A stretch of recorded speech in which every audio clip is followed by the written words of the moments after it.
बंदो चरण सरोज गुरु मुद मंगल आगार। जेहि सेवत नर होत हैं भव सागर से पार। गुरु जी के सुमिरन मात्र से नाशत विघ्न अनंत। तासे सर्वरंभ में ध्यावत हैं सब संत। बंदो गुरुपद कंठ कृपा सिंधु नर रूप हरि। महामोह तम पुण्य जात वचन रवि कर निकर। जात वचन रवि कर निकर। परम सौभाग्यशाली गुरुमुख सज्जन मंडली, इसी प्रकार थोड़े समय के लिए अपनी मुख रचना को पवित्र करने हेतु अपने हृदय में इष्ट देवदाता दयाल सदगुरुदेव महाराज जी के दिव्यतम स्वरूपों को निहारते हुए बड़े प्रेम सहित मिलकर बोलो जयकारा बोल मेरे श्री गुरु महाराज की जय। बोलो सांचे दरबार की। प्रेमियों, महापुरुषों ने ये वचन फरमाए हैं कि प्रबल प्रेम के पहले पढ़कर हरि का रूप बदलते देखा। हरि का मान भले ही घटे पर भगत का मान न घटने देखा। भगवान की ये बड़ी अनुकंपा है हर जीव के ऊपर कि वो अपने मान सम्मान की कोई चिंता नहीं करते, बल्कि भक्त के, संतों के और अपने सेवादारों का जब मान घटता है तो उनको वो बर्दाश्त नहीं होता। महापुरुष हमको दिन रात यही समझाते हैं कि जब भगवान से इतना प्रेम होता है तो भगवान हमारी कितनी देख रेख रखते हैं, रख रखाव रखते हैं, जो कि हमारे मान को कभी भी घटने भी नहीं देते, हमेशा हमेशा हमारे सम्मान को बढ़ाते रहते हैं। सत्संग से ही ये हर जीव को प्राप्ति होती है। ये ज्ञान जो मिलता है संत महापुरुषों के श्री वचनों के द्वारा ही प्राप्त होता है, क्योंकि सत्संग ही उस परम स्थान पर पहुंचाता है कि जहां पर कि कोई भी इसके बिना नहीं पहुंच पाता। सत्संग वो सार बूटी है जो कि अमृत का कार्य करती है। अमृत का रसपान कराता है सत्संग। अमृत किसको कहते हैं? अमृत ये नहीं कि मरने के, जो इंसान मरे ही ना उस और अमर रहे हमेशा, उसको अमृत नहीं कहते, क्योंकि इस शरीर ने तो कभी रहना है ही नहीं और जीव कभी मरता नहीं। अमरता उसको कहते हैं कि जो कि आना जाना इसका बंद हो जाता है इस संसार में और परम तत्व परमात्मा के श्री चरणों में एकाकार हो जाता है। और ये बड़े ही परम सौभाग्यशाली जीव होते हैं जो कि जिनका आना जाना बिल्कुल बंद हो जाता है। कब होता है? महापुरुष फरमाते हैं कि ए भोले प्राणी, तुझे अगर अपने ऊपर तरस नहीं आता तो उस माता के ऊपर तो रहम खा जिस माता ने तेरे को अपने कष्ट उठा उठा करके तुझे जन्म देती है। कि पुनरत जन्मम पुनरत मरणम पुनरत जननी जठरे शयनम भज गोविंदम भज गोविंदम भज गोविंदम मूढ़मते। ए भले इंसान, ए भोले प्राणी, तेरा बार बार जन्मना, बार बार मरना और बार बार माता के गर्भ में आना, ये कोई ठीक बात नहीं है। क्यों कि जितना जन्म लेने में जीव को कष्ट होता है उससे हजारों गुना कष्ट माता को जन्म देने में होता है। इसीलिए इतना तो रहम उस अपनी माता के ऊपर भी खा कि वो तेरे को इतना कष्ट सहन ना करें। प्रेमियों, ठीक इसी तरह से हमको महापुरुष यही समझाते हैं दिन और रात कि मालिक के नाम का भजन और सुमिरन करो, जिससे कि ये बार बार का आना, बार बार का जन्म लेना, बार बार का मरना, इससे कष्ट प्राप्त ना हो और 84 लाख योनियों का भी रास्ता साफ हो जाता है महापुरुषों के सानिध्य में रह करके। श्री आनंदपुरवासी भगवान हमारा जो दरबार है, ये वास्तव में ये सत्य बात है, क्योंकि अनुभव से होता है। और महापुरुष भी दिन रात यही वचन फरमाते हैं कि ऐसा दरबार त्रिलोकी में भी नहीं है। अर्थात परमात्मा की सत्ता में वहाँ रहना, परमात्मा की कृपा में रहना, क्योंकि सतगुरु में और परमात्मा में कोई भी भेद नहीं है। जो परमात्मा की सत्ता में रहता है, जो उसकी आज्ञा में रहता है, तो उसको कोई भी दुख नहीं व्यापता। वो हमेशा सर्व सुख में अपना जीवन बिताता है। संत महापुरुषों की जब दया दृष्टि जीव के ऊपर होती है, तो उसके जो भी कलिकाल के कष्ट हैं वो सब दूर हो जाते हैं। और ये तो भगवान कृष्ण कहते हैं कि जो जीव मेरी शरण में आता है वो परम सौभाग्यशाली होता है, और जिसको मैं अपना बिल्कुल अपना रूप बनाना चाहता हूँ, अपने प्रारूप में ढलना चाहता हूँ, मैं उसका सर्व कुछ नष्ट कर देता हूँ। और मेरी दया, मेरी कृपा उस पर इस प्रकार बरसती है जैसे कि एक माँ अपने बच्चे को प्यार करती है। और कब करती है कि बच्चा भी अपनी माँ के दुलार के लिए हमेशा तड़पता रहता है, रोता रहता है, तो माँ भी अपने सारे काम छोड़ करके अपने बच्चे को गोद में बैठा के दूध पिलाने लग जाती हैं। ठीक इसी प्रकार से जब मेरे जीव का हानि होती है, कष्ट उठाता है, तो मैं नहीं देख पाता, बल्कि जब वो मेरे शरणागत हो जाता है तो मैं उसको अपने रूप में ढाल देता हूँ। प्रेमियों, हमको महापुरुष दिन रात यही समझाते हैं कि अगर हम अपनी मति को महापुरुषों के श्री चरणों में रख दें, तो हमारे विचार, हमारी बुद्धि, हमारा सोच, सब कुछ सद्भाव में बदल जाता है। जो गुरुमुख होते हैं, जो प्रेमी भगवान के होते हैं, चाहे लाख कष्ट क्यों ना आ जाएं, लेकिन वो अपने सतगुरुदेव भगवान से अर्थात परमात्मा से कभी भी अलग नहीं रह पाते, क्योंकि वो जितने भी संसारिक कष्ट हैं वो भगवान का प्रसाद समझ करके उसको ग्रहण करते हैं। ऐसे प्रेमियों, शास्त्रों में हमने सबने सुना, महापुरुषों के वचनों में सुना कि भगवान कृष्ण के परम मित्र थे सुदामा जी। तो सुदामा ने कितने कष्ट नहीं उठाए शुरू से लेके, और भगवान कृष्ण के अनन्य परम भक्त थे। बल्कि उनके और साथी जो राजा महाराजाओं के यहाँ कथाएं कीर्तन करते थे, प्रवचन करते थे, तो उनको ये कहते थे कि भैया तुम कहाँ किस चक्कर में भटक रहे हो, कोई कृष्ण विष्णु नहीं है, चलो हमारे साथ पैसे कमाओ, अपने बच्चों को अच्छी तरह रखो। लेकिन उन्होंने कहा नहीं भाई, मेरा तो एक कृष्ण ही है, जो भी होगा मैं उसके बिना नहीं रह सकता।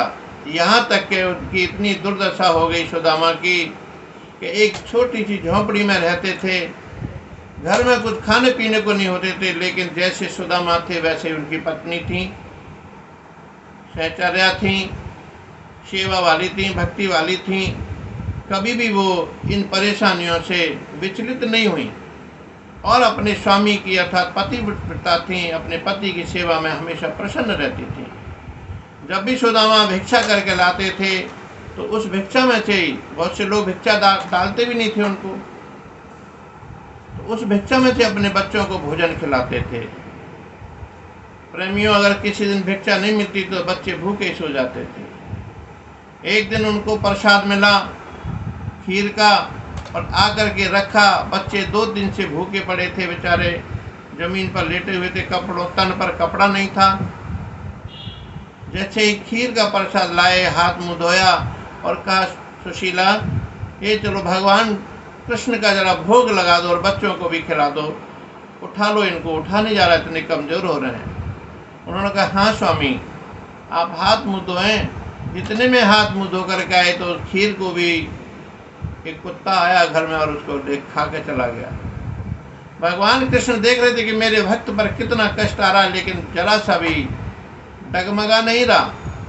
उधर कृष्ण को पास में रुक्मणी बैठी थी, तो रुक्मणी कहने लगी प्रभु आप इतना कष्ट क्यों दे रहे हैं इनको, ये देखो ना, चलो सुदामा के ऊपर आपका परम भक्त है आपका, और वो आपकी सेवा में दिन रात रहता है, चलो आप उसके कष्ट काटो, लेकिन बच्चों को तो देखो, बच्चे कितने दिन से भूखे हैं। और रुक्मणी रोने लगे बच्चों की दुर्दशा देख करके। भगवान कृष्ण भी थोड़े से विभोर हो गए और कहने लगे रुक्मणी मुझे ज़्यादा अधीन मत करो, मेरा भक्त मेरा सुदामा का थोड़े कर्म यहीं रह जाएंगे। नहीं प्रभु आप जाओ, क्योंकि वो तो आएंगे नहीं कभी। ठीक है। भगवान कृष्ण एक ब्राह्मण का वही धारण करके और सुदामा के घर आए, तो सुदामा तो गए हुए थे भिक्षा करने के लिए, पाठ पूजा करने के लिए। तो भगवान कृष्ण ने आकर के दरवाजे पे कुंडी खटखटाई कि अलख निरंजन। सुशीला जी कहने लगी मेरे घर में आज तक कोई भी भिक्षा लेने नहीं आया, आज कौन आ गया मेरे घर में, तो कोई भिक्षा देने के लिए भी नहीं है। और दरवाजे पे आई तो देखा एक ब्राह्मण है, तो कहने की महाराज रुको मैं अभी आपको भिक्षा लाती हूँ। लेकिन क्या लेके आती, घर में कुछ था ही नहीं, और झूठे कोई बर्तन बजा रही थी रसोई अपने उसमें जहाँ बर्तन रखे थे। आखिरकार काफ़ी देर हो गई। भगवान कृष्ण जो ब्राह्मण का वही धारण करके आए थे, कहने लगे अरे भाई प्रेमिन भक्तनी जल्दी आओ, हमें देर हो रही है। हाँ हाँ महाराज अभी आ रही हूँ। और आकर के लोटे में पानी लेके आई, सिल्वर का लोटा था, टूटा फूटा था, और उसको लेकर के आई। भगवान हे ब्राह्मण देवता आप ये जल ग्रहण करो, और मैं तब तक आपको भोजन बनाती हूँ, क्योंकि मेरे पति आ रहे होंगे भिक्षा लेकर के, आपको भोग लगवाएंगे। पंडित जी भगवान कृष्ण सुशीला के घर में अंदर गए तो देखें क्या कि कुछ भी नहीं, उनसे छुपा हुआ क्या था, बच्चे जमीन पर लेटे हुए थे। भगवान ने वो सारा लोटा जल ले करके और ऐसे पी गए सारा, मानो कि भगवान कृष्ण आज सुदामा के सारे कष्टों को पीते चले जा रहे हैं। और कहने लगे सुशीला से भक्तानी सुदामा को कम से कम एक हमारी बात कह दोगे, हमें एक वचन दे दो। कहनी महाराज मैं वचन नहीं दे सकती बिना पति की आज्ञा के। नहीं हम ऐसा कोई वचन नहीं मांग रहे, साधारण ही वचन मांग रहे हैं, लेकिन इतना कह देना कि तुम्हारे एक दोस्त कृष्ण हैं, कम से कम उनसे तो जाके मिल जाओ, इतनी गरीबी में क्यों रह रहे हो। और इतना कह करके भगवान कृष्ण अंतर ध्यान हो गए।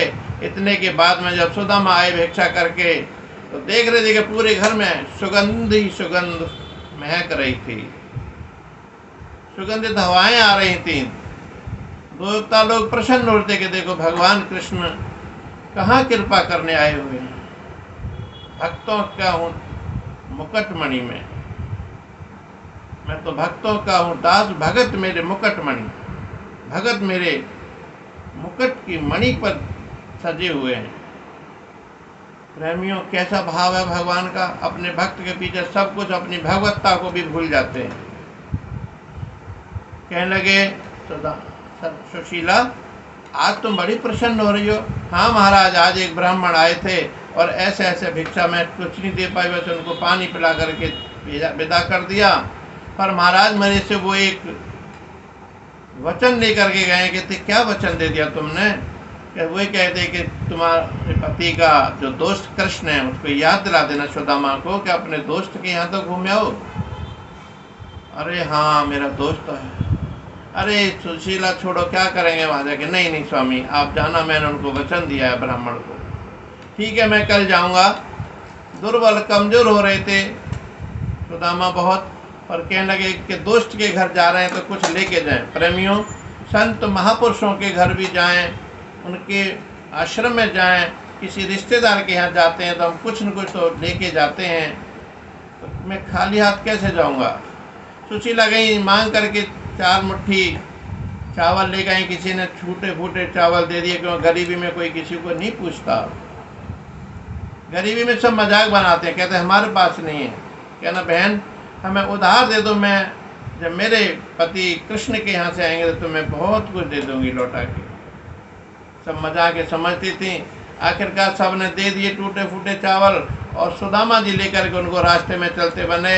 भगवान कहने लगे अब मेरा भक्त आ रहा है, और जाकर के कमजोर ज़्यादा थे, कोई सवारी का साधन नहीं था, पैदल पैदल चले जा रहे थे द्वारका के लिए, और रास्ते में गिर पड़े।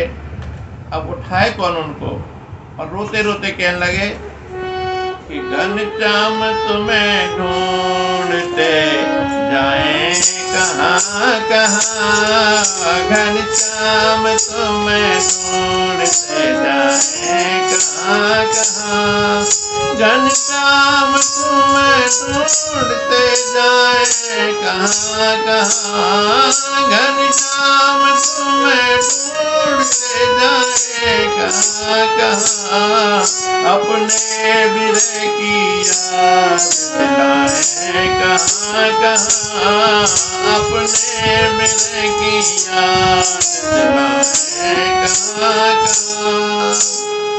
सुदामा जी गिर पड़े जमीन पर और रोने लग गए, हे प्रभु, हे कृष्ण, मैं तुम्हें कहाँ कहाँ ढूंढता हुआ जाऊं। अब मेरे शरीर में इतनी ताकत नहीं है, उठ भी नहीं पा रहा। इतना रो रहे थे, गिरे पड़े हुए थे, और कहने लगे कि मेरी नजर में तुम छुपे मुस्कान बनकर, मेरी नजर में तुम छुपे मुस्कान बनकर, और दिल की पुकार अपनी सुनाओ कहाँ कहाँ, दिल की पुकार अपनी सुनाओ कहाँ कहाँ, घनश्याम तुम्हें ढूंढते जाएं कहाँ कहाँ, घनश्याम तुम्हें ढूंढते जाएं। हाँ त्रिलोकी की खाक छान कर खुद खाक बन गए, त्रिलोकी की खाक छान कर खुद खाक बन गए, अब कुछ भी नहीं है सूझता जाऊं कहाँ कहाँ, अब कुछ भी नहीं है सूझता जाऊं कहाँ कहाँ, घनश्याम तुम्हें ढूंढते जाएं कहाँ कहाँ, घनश्याम तुम्हें। कि दिल के मरीज हो गए दिल में तुम्हें बिठा कर, दिल के मरीज हो गए दिल में तुम्हें बिठा कर, और ऐसा रोग लग गया दिखाएं कहाँ कहाँ, ऐसा रोग लग गया दिखाएं कहाँ कहाँ, घनश्याम तुम्हें ढूंढते जाऊं कहाँ कहाँ।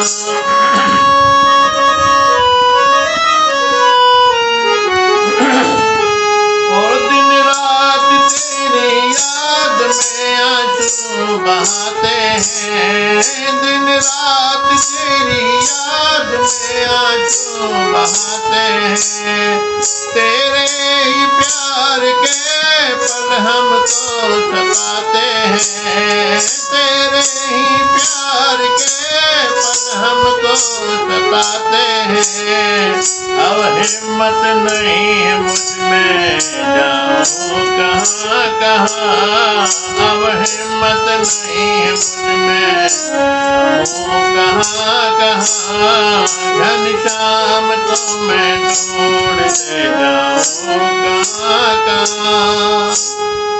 इस तरह से सुदामा जी जमीन पर पड़े पड़े रो रहे थे। कहने लगे हे घनश्याम, ऐ कृष्ण, अब मेरे में जरा भी ताकत नहीं है कि मैं कहाँ ढूंढूं, कैसे जाऊं।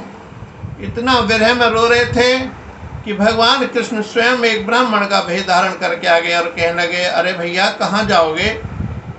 भैया द्वारका जाना है, कृष्ण मेरा दोस्त है। अरे उधर तो मैं भी जा रहा हूँ, बैठो मेरी गाड़ी में, आपको मैं ले चलता हूँ। और भगवान कृष्ण उनको बैठा करके बातचीत करते करते पल भर में ला करके द्वारका छोड़ दिया और कहने लगे मैं तो अब जा रहा हूँ, देखो इधर ही कृष्ण की कोठी इधर ही है, उनका महल इधर ही है। वहाँ से गए, बोले ठीक है भैया, और लाठी पकड़ के धीरे धीरे चले जा रहे थे। जहाँ भगवान कृष्ण के सभी पहरेदार, सभी उनके चौकीदार, सभी सेवादार जब खड़े हुए थे तो कहने लगे भैया हमें कृष्ण का, कान्हा का, कन्हैया का महल बता देंगे कहाँ रहता है वो। कह रहे तुम कौन हो भैया? अरे भैया वो हमारा दोस्त है। सारे लोग हंसने लगे, बताओ जी, ये भगवान कृष्ण को अपना दोस्त बता रहा है, कहाँ से चलाया फटा पुराना, पागल होगा। अरे इसको थोड़े बहुत कपड़े दे दो, खाने पीने को दे दो, चला जाएगा यहाँ से। नहीं, किसी ने जाने दिया और वापस भेज दिया। भगवान कृष्ण अंतर्यामी भगवान बैठे बैठे अपने महल में देख रहे थे। रुक्मणी कहने की प्रभु अब तो तरस खाओ, देखो आपके दरवाजे पे आया हुआ और धक्के खा रहा है, आपका परम भक्त फिर भी विचलित नहीं हो रहा, और लौट करके चल दिया। भगवान कृष्ण ने एक पहरेदार के दिमाग में ऐसी बुद्धि में भरा के चलो भाई एक बार हम पूछ तो आते हैं भगवान कृष्ण से, हो सकता है कि कोई भक्त हो भगवान का। और गया वहां पे तो भगवान कृष्ण से कहने लगा हे प्रभु कि शीश पगान जगा तन में प्रभु आए बसे है के ग्रामा, और धोती फटी सुलटी दुपटी पर आए उपानय की नई स्वामा, द्वारे खड़ा द्विज देखे रहो चकित बतावत आपन नाम सुदामा। हे प्रभु, एक फटे पुराने कपड़े पहन करके एक ब्राह्मण आया हुआ है, पैरों में चप्पल भी नहीं है, गात में शरीर में उसके कोई कपड़ा नहीं है, तन बहुत कमजोर हो रहा है, और भगवान आपको अपना दोस्त बनाता है। इतना सुना कि भगवान कृष्ण रुक्मणी को छोड़ करके बैठ करके वहाँ बैठ कर दौड़ नंगे पैर भागे चले, अरे मेरा भैया सुदामा आ गया, सुदामा आ गया। और आकर के दौड़ लगाते कि सारे पहरेदार देख रहेगा भगवान कृष्ण एक गरीब आदमी के लिए इतने भागे चले जा रहे हैं। और प्रेमियों जैसे ही भगवान को मिले सुदामा को गले से लगा दिया, अरे भैया सुदामा तुम इतने दिन कहाँ रहे, आओ। और सबको आज्ञा दे दी बहुत सुंदर रथ लाओ, और भगवान ने उस रथ में सुदामा जी को बैठा करके अपने महल तक ले गए और वहाँ ले जा करके उनकी बहुत सेवा करी। ऐसे बेहाला बेवायन चौपग कंटक जाल लगे पुन जोए, और पानी पर आते को हाथ छुओ नहीं नैनन सो जलियों पग दोए। हाय महातु हाय सका तुम माए पाए महादुख आए इतने किते दिन खोए, और देखे सुदामा की दीन दशा करुणा करके करुणा निधि रोए। ओहो, त्रिलोकी का मालिक आज अपने दोस्त के पैरों के नीचे बैठ करके धो रहे हैं और पानी नहीं मंगवाया। रुक्मणी से कहा रुक्मणी जाओ एक थाल लेकर के आओ, और मेरे दोस्त के पैरों को थाली में रख करके, और जब कांटे निकालने लगे, अरे भैया इतने कांटे लगे नंगे पैर से फिर भी तुमने मेरे पास नहीं आए, भूखे प्यासे रहे, कपड़े अच्छे पहना करके पैर धो करके अपने आंसुओं से पैर धोए भगवान कृष्ण सुदामा के, एक पानी की बूंद नहीं लगाई। ऐसे विहाल विवायन स्वपक, सारे पैर फटे हुए थे, सारी एड़ियां फटी हुई थी, उंगलियां फटी हुई थी, और उनमें कांटे हुए से घुसे हुए थे। भगवान अपने हाथों से निकाल रहे कांटा। वाह, क्या भक्त की सेवा में लगे हुए भगवान। कहते हैं कि पाछे पाछे हर फिरे कहते कबीर कबीर, जो भगवान की भक्ति में रहता है तो भगवान उसके दास बन जाते हैं, सेवादार बन जाते हैं। त्रिलोकीनाथ जो पूरी दुनिया की सृष्टि के रचयिता, करता भरता धरता सब कुछ है मेरे कृष्ण भगवान, और आज उसी सुदामा की क्या सेवा कर रहे हैं। बिस्तर पे बैठाया, नहलाया धुलाया, खाना पीना खिलाया, 2 दिन 4 दिन रहे। कहने लगे भैया अब हम जा रहे हैं। तो पहले दिन ही भगवान कृष्ण ने कहा भैया क्या भाभी हमारे लिए कुछ नहीं भेजा? तो कह अरे भैया कुछ नहीं भेजा, क्या बताते गरीबी में, इतने राजमहल में रहने वाले को पोटली में दिखाते चावल। कृष्ण ने कहा तुम्हारी चोरी की आदत फिर भी नहीं गई, आज फिर छुपा रहे हो। ये देख लिया तो पोटली में थे 3 मुट्ठी चावल पड़े हुए थे, उसमें से 2 मुट्ठी खा ली और तीसरी खाने वाली तो रुक्मिणी ने हाथ रोक लिया, प्रभु इसको तो रख लो। भगवान कृष्ण ने वो छोड़ दी, मुट्ठी नहीं खाई, अर्थात 2 लोगों का मालिक बना दिया उसको। और विश्वकर्मा जी को हुक्म दे दिया, विश्वकर्मा जी जाओ मेरी जैसी द्वारका सुदामा की नगरी बना दो। कहने की देर थी भगवान कृष्ण की, और विश्वकर्मा जी जाके ऐसे महल बना दिए। सुदामा जी अगले दिन कहने लगे, भैया अब हम जाएं, बच्चे याद कर रहे होंगे, हाँ भैया जाओ। विदा किया। सुदामा कहने लगे, सुशीला ने कहा था कुछ मदद में के लिए, किसने तो हमें कुछ भी नहीं दिया, और अपने चले आए कृष्ण का नाम जपते हुए। जब सुदामा अपने गांव में आए तो देखा कि राजमहल बने हुए हैं, पूरे अकेला होने का नहीं, पूरे सभी लोगों के बने हुए हैं। और सुशीला थाल सजा करके बैठी हुई है कि पति देवा रहे हैं, उनकी आरती करेंगे। उन्होंने कहा सुदामा ने, भैया हमारे यहाँ झोंपड़ी थी। कह रहे भैया सुदामा ये तुम्हारा ही महल है, तुम्हारी वजह से ही भगवान कृष्ण ने ये सारी नगरी सुदामा नगरी बना दी है, द्वारका जैसे। वाह, ये हैं भक्तों के प्रेमियों। आज त्रिलोकीनाथ हमारे अनंतपुर में भी बैठे हुए हैं। जो उनकी शरणागत हो जाता है तो भगवान उनको हर तरह से प्रसन्न रखते हैं, तन से, मन से, धन से और आध्यात्मिक प्रवचनों से भी, आध्यात्मिक शक्ति से भी माला माल कर देते हैं। केवल हमारे भाव पक्के होने चाहिए, हमारी श्रद्धा, हमारा प्रेम श्री गुरुमय के चरणों में जितना होगा उतनी हमारी बरकत होगी प्रेमियों, उतना ही हमको लाभ मिलेगा। सुदामा कहने लगे, भैया कृष्ण तेरी किस तरह से मैं महिमा गाऊं, मेरे पे कोई शब्द ही नहीं है।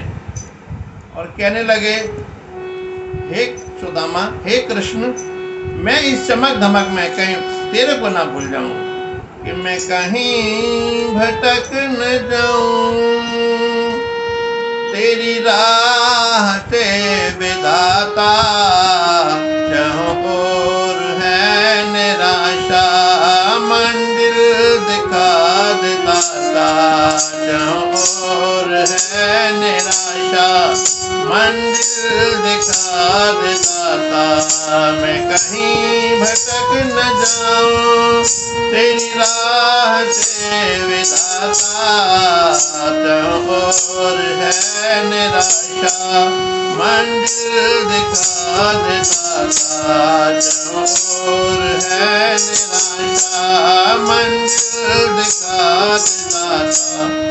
मैंने जिंदगी में अब तक एक अजब तमाशा देखा, किया एतवार जब भी पाया हमें धोखा। मैंने जिंदगी में अब तक एक अजब तमाशा देखा, किया एतवार जब भी पाया हमें धोखा। मैं कहीं उलझ न जाऊं, मैं कहीं उलझ न जाऊं, तू ही रास्ता दिखा जा, चाहों और है निराशा, मंदिर दिखा दे दाता, चाहों और है निराशा, मंदिर दिखा दे दाता।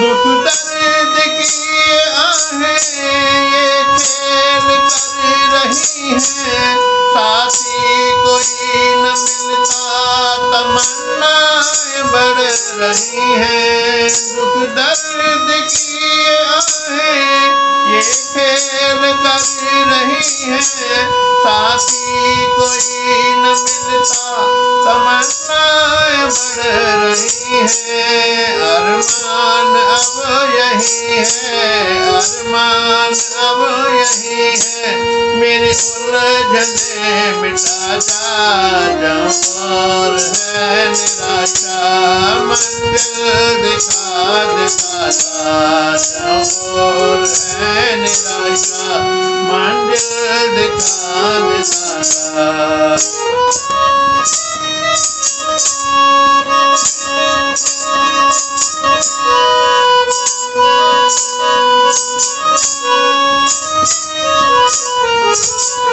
दुनिया में आके मैंने कुछ भी नहीं पाया, जो भी दिया है तूने सब कुछ यहाँ लुटाया। दुनिया में आके मैंने कुछ भी नहीं पाया, जो भी दिया है तूने सब कुछ यहाँ लुटाया। मैं यहीं कहीं मैं यहीं कहीं कभी हूँ, हो सके तो तू ही आजा। और है निराशा मंजिल दिखा दे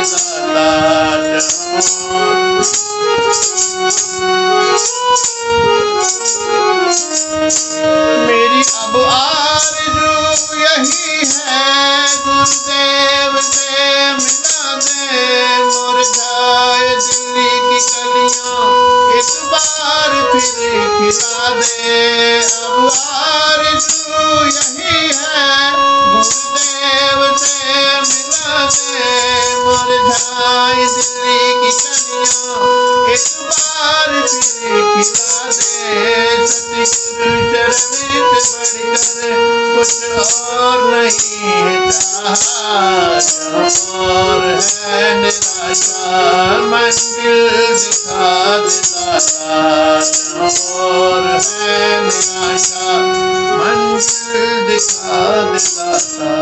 प्रेमियों, श्री गुरुमाई के चरणों में हम यही प्रार्थना करें, ऐ मेरे सच्चे पातशाह, हमारे को ऐसी राह दिखा दे कि हम इस संसार में आकर के भटक न जाएं। ऐसी विनती, ऐसी प्रार्थना जब सतगुरु के चरणों में हम करेंगे तो भगवान हमारे अंग संग हमेशा साथ हैं, और भगवान हमारे कष्टों को, परेशानियों को देख नहीं सकते। प्रेमियों, हम भगवान के श्री चरणों में, सतगुरुदेव भगवान के चरणों में अपनी प्रेम से, श्रद्धा से, भाव से शरणागत हों और उनका भजन सिमरन दिन प्रतिदिन करते रहें। नियम से करते रहें तो हमारे लोक भी सोहेला होगा और परलोक भी सोहेला होगा। प्रेमियों, आप सबसे एक और मेरी विनती है कि गुरुभाई के चरणों में अपनी हाजिरी लगाते रहें हम। तो इस जो सत्संग में जो आपको अच्छा लगे तो इसको सब्सक्राइब ज़रूर करना और लाइक भी करना, ताकि हम सभी प्रेमियों की श्री गुरुभाई के चरणों में हाजिरी लगती रहे और हमारे को महापुरुषों की प्रसन्नता भी हासिल होती रहे। बोलो जयकारा बोल मेरे श्री गुरु महाराज की जय, बोलो सांचे दरबार की।